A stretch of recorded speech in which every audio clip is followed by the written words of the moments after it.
और बताओ भाई, कैसे हो? जिम वगैरह सही चल रही है? देख रहा हूँ आजकल तुम्हारी बॉडी बहुत तगड़ी बन रही है।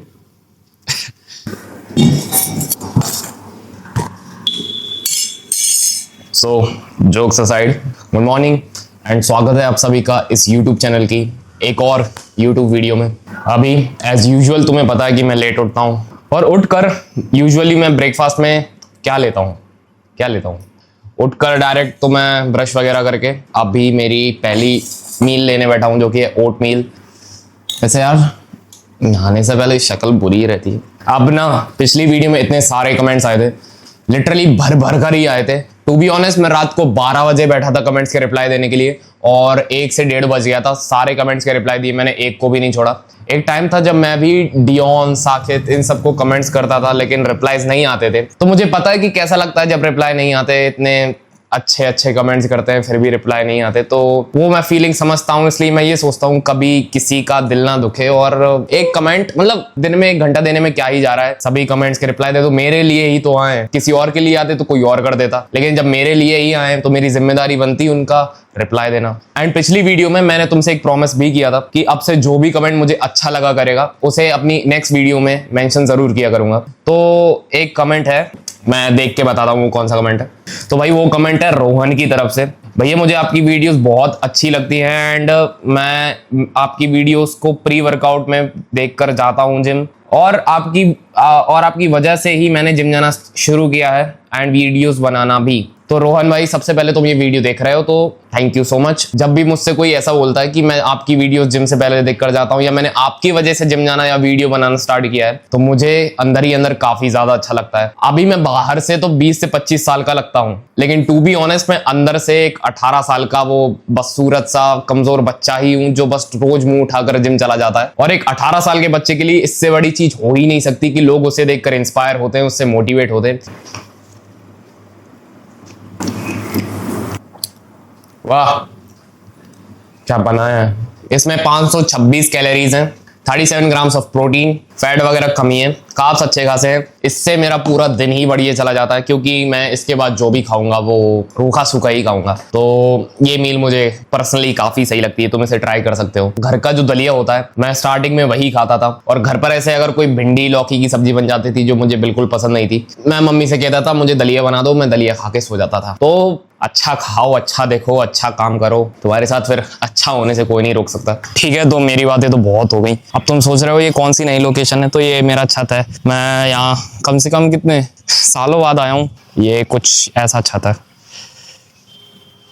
ज्यादा उधर पीछे नहीं बताऊंगा क्योंकि कच्चे सूख रहे हैं फिर तो मुझे जज करोगे भैया कौन से कच्चे पहने हो। ठीक है, तो अब उस चीज के बारे में बात करते हैं जिसका थंबनेल देखकर तुमने इस वीडियो पर क्लिक किया है। वो है how to start fitness content creation. अभी के टाइम अगर तुम यूट्यूब पर जाओगे और वहां सर्च करोगे that how to create content, तो तुम्हें लाखों वीडियोस मिल जाएंगी। उन लाखों वीडियोस में करोड़ों लोग मिल जाएंगे जो तुम्हें एलिमेंटल चीजें ही बताएंगे। ये वाला कैमरा ले लो, ये वाली लाइट ले लो, तो तुम अच्छा कंटेंट बना लोगे। लेकिन कोई बैकग्राउंड की रियलिटी नहीं बताता कंटेंट क्रिएशन की। देखो आज 2025 चल रही है, तो तुम्हारे सामने 2 तरीके हैं कंटेंट बनाने के। एक तरीका आसान है, एक थोड़ा टफ है। एक आसान ऐसा है कि तुम उससे रातों रात फेमस हो सकते हो, और दूसरा थोड़ा टफ है।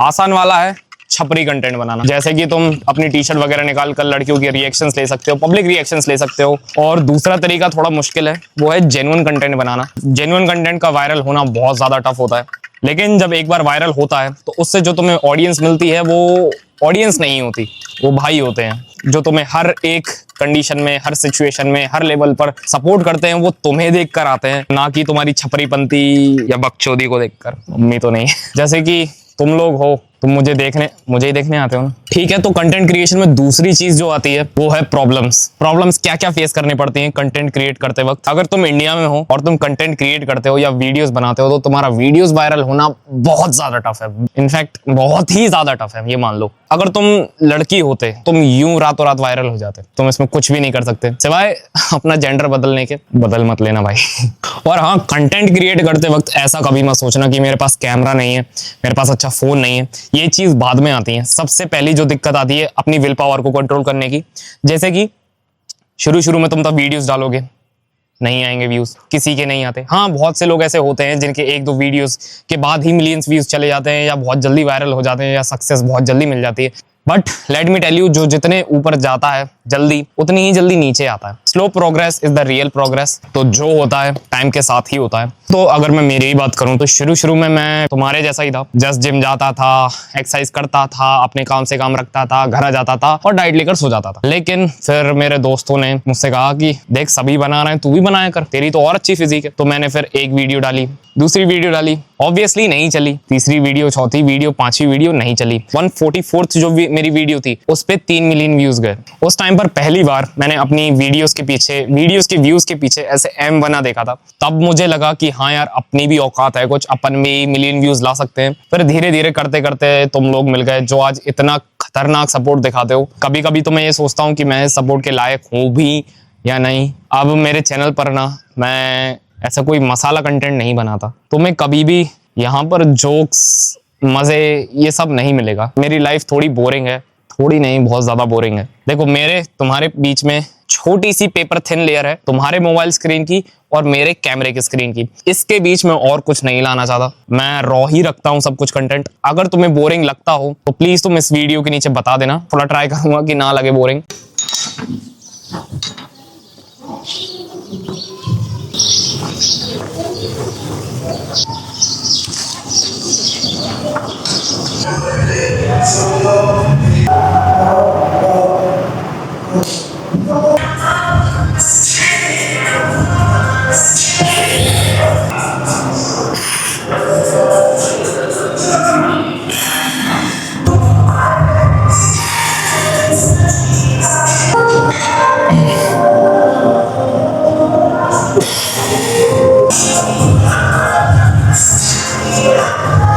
पूरे एंटायर वीक में अगर मुझे किसी डे का सबसे ज्यादा इंतजार होता है तो वो आज का दिन है। अब हर किसी का एक फेवरेट डे जरूर होता है। किसी को चेस्ट करना पसंद है, किसी को लेग करना पसंद है, किसी को आर्म्स, और मुझे सबसे ज्यादा ट्रेन करना पसंद है मेरे शोल्डर्स। इस दिन मैं जिस दर्द में रहता हूँ वो एक अलग ही सीमा पे है। पूरे हफ्ते सिर्फ एक एक्सरसाइज को करने का सबसे ज्यादा वेट करता हूँ, वो है साइड डंबल रेजेस। क्योंकि इसमें मैं जो अपने साइड डेल्ट में जो दर्द पैदा कर पाता हूँ वो मैं किसी भी मसल में नहीं कर पाता। मैं भगवान से यही प्रे करता हूँ कि जो दर्द मुझे इस एक्सरसाइज में होता है वो काश हर एक्सरसाइज में होने लगे ना, मेरी पूरी बॉडी बन जाए। देखो हर किसी की एक फेवरेट एक्सरसाइज होती है, हर किसी का एक डोमिनेंट पार्ट होता है और लोग सोचते हैं कि ये मेरा डोमिनेंट पार्ट है तो इसमें मेहनत मैं कम करूंगा। बट अगर आपके डोमिनेंट पार्ट पे ही मेहनत ज्यादा करो ना, और शोल्डर एक ऐसी मसल है अगर वो पूरी फिजिक में डोमिनेंट होगी ना तो फिजिक एक अलग ही लेवल पर चली जाती है। इसलिए मैं इस एक्सरसाइज को आधा घंटा देना ज्यादा प्रेफर करता हूँ कंपेयर टू बाकी अदर एक्सरसाइजेस। पहला सेट 5 kg। इस एक्सरसाइज में वेट ज्यादा मैटर नहीं करता, इसमें सबसे ज्यादा जो मैटर करता है वो है इसकी फॉर्म। बेसिकली इसकी कई सारी फॉर्म्स हैं लेकिन मुझे सबसे बेटर जो फॉर्म लगती है वो ये है। हाथों को पूरा रेस्ट नीचे मत दो और बीच में से ही ऊपर, जितना ऊपर ले जा सकते हो ऊपर ले जाने का ट्राई करो, और वो भी एकदम कंट्रोल में। ये नहीं कि तुम झूला झुला रहे हो।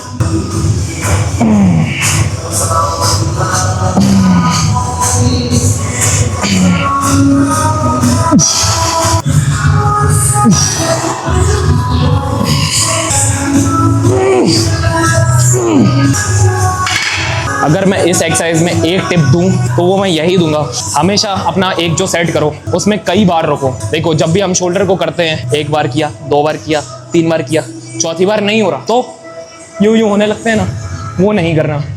वहां रुक जाओ, डंबल रख दो, थोड़ी देर रुको, फिर से डंबल उठाओ और फिर तोड़ो उठा लो। अभी मैं रुका कुछ सेकंड्स, जितने मैंने अभी किए हैं मैं उतने फिर से करूंगा।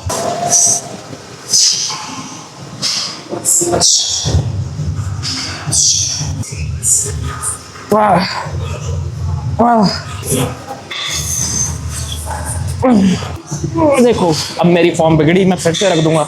ये एक फर्क है एक ईगो लिफ्टर में और एक स्मार्ट लिफ्टर में। अगर ईगो लिफ्टिंग करोगे हो सकता है क्या, बनी जाएगी जल्दी बॉडी। एक दिन ईगो लिफ्ट करते करते ईगो बनेगी, बॉडी रह जाएगी।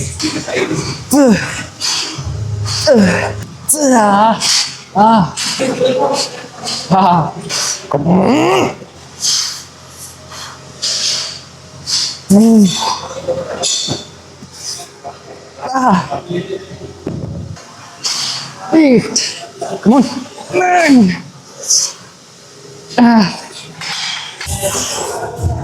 पहला सेट डन, 100 रेप्स का टारगेट था और 100 अचीव किए। अब बारी है दूसरे सेट की। दूसरे सेट में मैं चूज करता हूँ 7.5 kg। अब देखो वेट बढ़ा है तो रेप्स घटेंगे। अभी 100 रेप्स का टारगेट था, 25 रेप्स घटा दिए उधर से मैंने। 100 से 25 माइनस करोगे तो 75 रेप्स।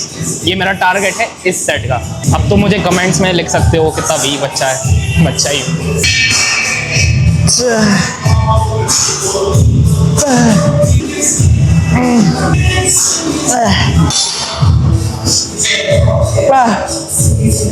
Come on, partial.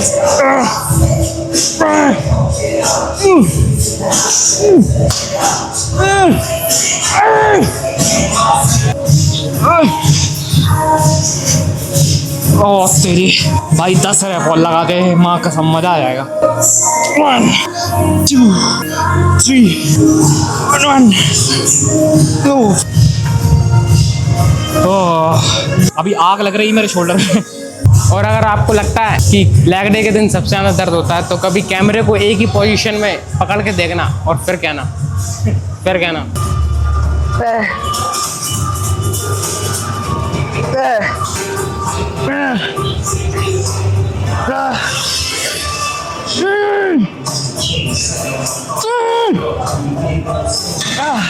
मैंने सोशल मीडिया पर एक लाइन पढ़ी थी। वो लाइन ये थी कि भले तुम रोज मटके में एक बूंद पानी ही क्यों ना भरो, बट भरो। अगर तुम इसे एक और एग्जांपल के साथ समझो तो मान लो कि अगर तुम 1 किलोमीटर हुसैन बोल्ट से भी तेज भागते हो लेकिन रोज नहीं भागते, उससे तुम्हें रिजल्ट कभी भी नहीं मिलेंगे। बेसिकली मेरे कहने का मतलब है कि करने में और रोज करने में दोनों में फर्क होता है। तुम्हारे ऊपर है तुम्हें क्या करना है। Come on, one more.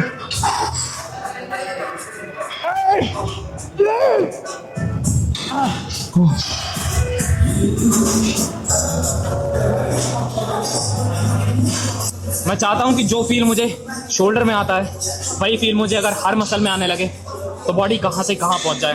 मैं ये चाहता हूं कि हर एक्सरसाइज मेरी ऐसी ही हो। आखिरी मूवमेंट रियर डेल्ट के लिए। ये मैंने सबसे पहले जे कटलर को करते हुए देखा था, उसके बाद मैंने इसे एक बार ट्राई करके देखा, मुझे बहुत ज़्यादा इफेक्टिव लगी रियर डेल्ट के लिए। Come on, come on, easy. Come on, 10 seconds hold. 1 2 3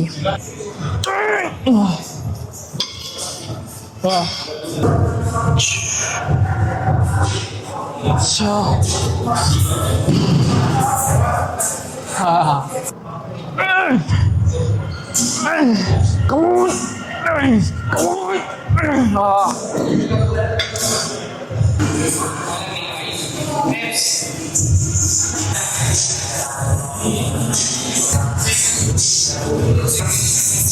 So, अभी तक अगर तुम ये वीडियो देख रहे हो, क्या पता देख रहे होगे कि नहीं, तो एक ही चीज़ कहूँगा तुमसे कि जल्द से जल्द कंटेंट क्रिएट करना स्टार्ट कर दो। एंड फेमस होने के बाद मुझे भूल मत जाना, क्योंकि मुझे पता है तुम हो जाओगे।